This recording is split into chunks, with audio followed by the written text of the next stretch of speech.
Oke, assalamualaikum warahmatullahi wabarakatuh. Kembali lagi dengan saya di channel Andika Pujanggoro. Kali ini saya akan memaparkan bagaimana cara menyusun proposal bisnis yang bagus dan step-stepnya bagaimana. Secara konkret saya akan jabarkan. Nah, proposal bisnis ini sangat-sangat penting untuk kita mencari investor ataupun kerjasama dengan pihak lain ataupun melihat seberapa untung bisnis kita ataupun untuk melihat kekuatan bisnis kita. Banyak banget ya manfaatnya proposal bisnis ataupun bisnis plan ini. Nah, dalam menyusun proposal bisnis ada beberapa hal yang perlu diperhatikan. Sambil disiapkan nanti alat-alat tulisnya, kalau nggak di laptopnya sambil disiapkan, saya akan pandu step per stepnya ya. Menggambar keseluruhan overview rencana strategi perusahaan yang akan dijalankan. Nah, ini biasanya di lembar paling depan ini benar-benar ringkasan eksekutif gitu ya. Ringkasan eksekutif ini ada apa aja gitu ya. Nah, ringkasan eksekutif itu dia terdiri dari gambaran latar belakang mengapa bisnis itu didirikan. Singkat-singkat aja guys. Semakin singkat itu semakin bagus karena itu paling depan letaknya. Nah, kemudian seberapa besar pasarnya, supply demand, simple ya. Kemudian menguntungkan atau tidak, seberapa kuat sumber daya manusianya. Nah, gak usah panjang-panjang guys. Panjang-panjang. Nah, ini tujuan eksekutif summary ini membuat orang tertarik untuk membuka lembaran berikutnya gitu ya. Kemudian gak usah panjang-panjang, membuat latar belakang usaha. Nah, membuat latar belakang usaha ini harus jelas guys. Apa urgensinya bisnis kita ini harus didanai? Apa urgensinya? Misalnya kalau tidak didanai ini sangat rugi besar, nilainya triliunan misal. Nah, latar belakang ini harus kuat benar guys. Dengan latar belakang ini juga harus kita sambungkan dengan keahlian kita, portfolio kita dalam mengelola bisnis, bahwa kita mampu gitu. Kemudian poin ketiga ialah menggabungkan seluruh aspek internal manajemen. Jangan lupa guys, selain eksternal, internal juga harus kita kaji benar. Seperti aspek produksi, marketing, SDM, keuangan, dan teknologi.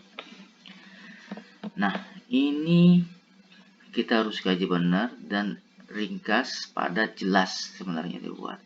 Tidak usah panjang lebar, ringkas, padat, jelas. Ada pasokan, ada demand tentunya. Ya. Produksi ini seperti misalnya kapasitas produksi, berapa besar kapasitas produksi, marketing juga begitu. Ingat guys, tidak semua demand itu bisa kita ambil. Tergantung seberapa kekuatan kita, internal kita. Misalnya portfolio tim, kemudian kekuatan finansial kita, ataupun yang akan kita ajukan, kemudian sumber daya manusia. Nah, ini penting guys. Jadi potensi besar kalau kita tidak bisa ambil ya sama aja. Itu akan membuat investor juga ragu.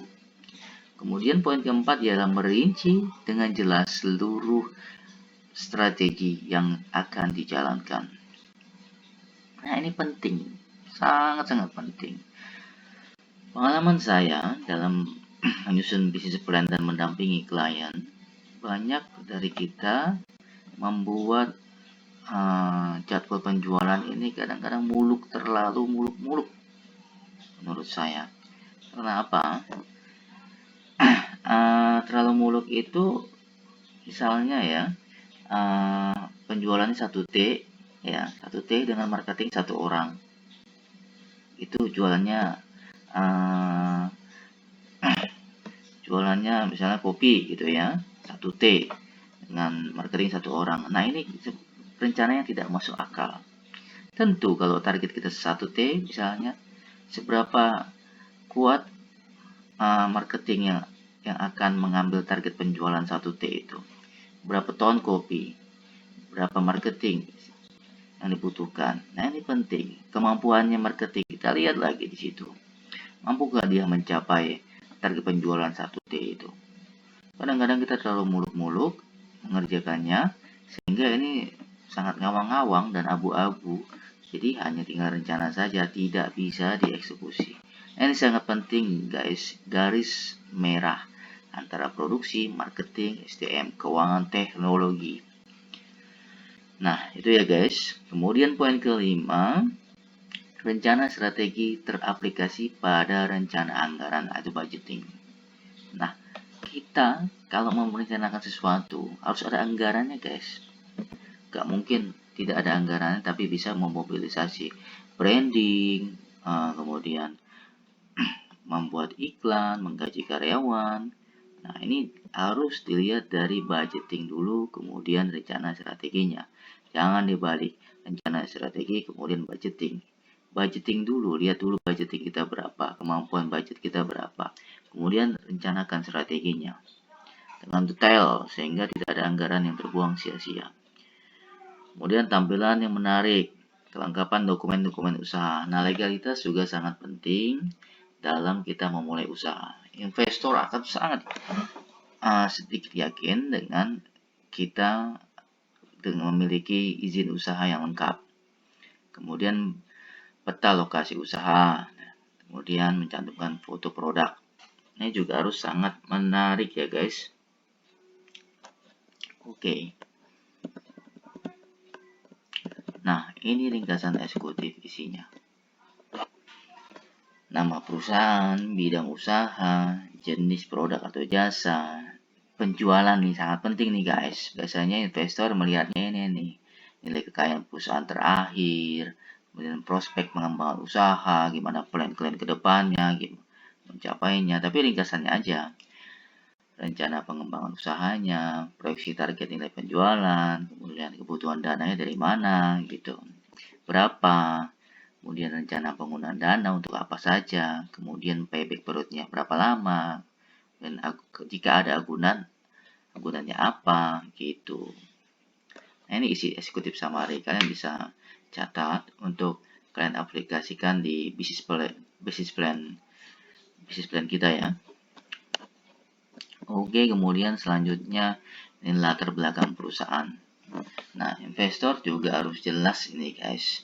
Latar belakang perusahaan ini didirikannya tahun berapa, kemudian namanya, berpengalaman tidak, ada portfolionya tidak, bentuk akte segala macam, situs webnya apa, akte pendirian, PWP, mulai berdiri. Nah, ini penting guys. Kemudian biodata pemilik pengurus. Nah, ini juga penting untuk melihat portfolionya. Ya, kalian bisa sambil catat di laptop atau di screenshot ya. Untuk kita susun bisnis plan supaya investor ini tertarik.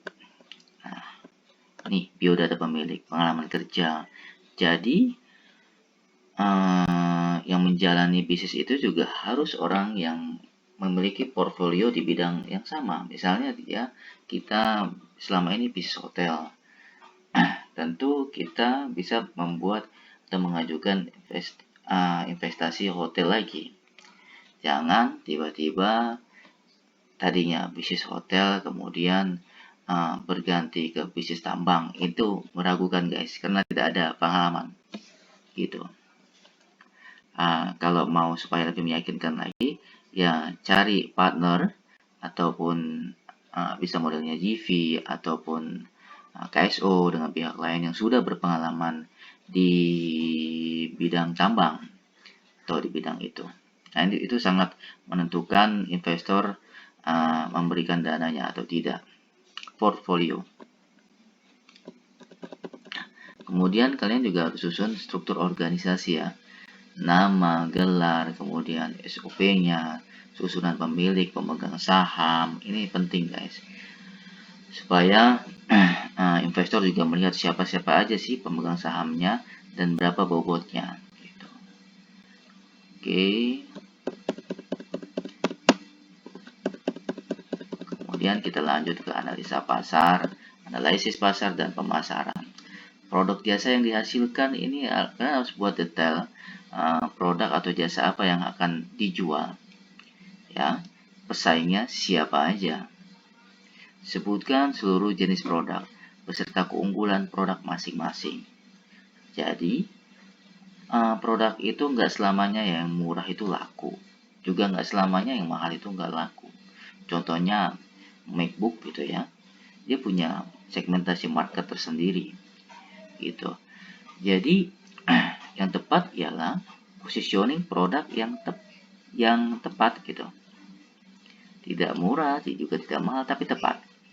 Nah, ini sangat penting ya guys. Kemudian setelah produk apa aja yang mau atau jasa yang apa yang mau kalian jual itu di list. Saran saya memang tidak usah terlalu banyak, tapi kalian harus pikirkan yang marginnya agak besar, kemudian yang kalian benar-benar bisa menjalaninya gitu, yang biasa menjualnya gitu. Kemudian gambaran pasar ini data penjualan historical itu perlu kalian gambarkan. Ini bisa diambil dari BPS ataupun Bank Indonesia ataupun lembaga survei lainnya. Itu kalian harus punya data historical tentang industri itu beberapa tahun terakhir, misalnya 5 tahun terakhir. Jelaskan apabila ada kenaikan atau penurunan penjualan secara drastis. Nah, ketika bisnisnya itu growth, misalnya properti tahun pertama sampai tahun ketiga growth, maka investor akan semakin tertarik mendanai bisnis itu. Atau grafiknya naiknya signifikan. Nah, ini semakin ada urgensinya untuk mendanai bisnis itu gitu. Kemudian promosi yang sudah dilakukan apa gitu, apa yang sudah dilakukan, apa efeknya gitu, apakah itu tajam, mengena atau tidak.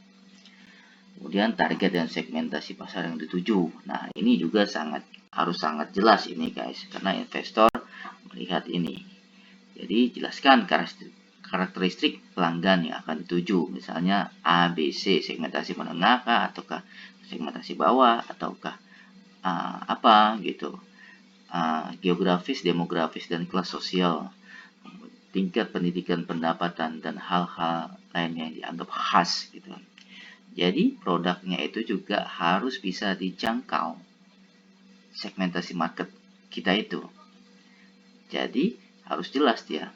Selain segmentasinya jelas, produknya itu harus sesuai dengan jangkauan segmentasi market.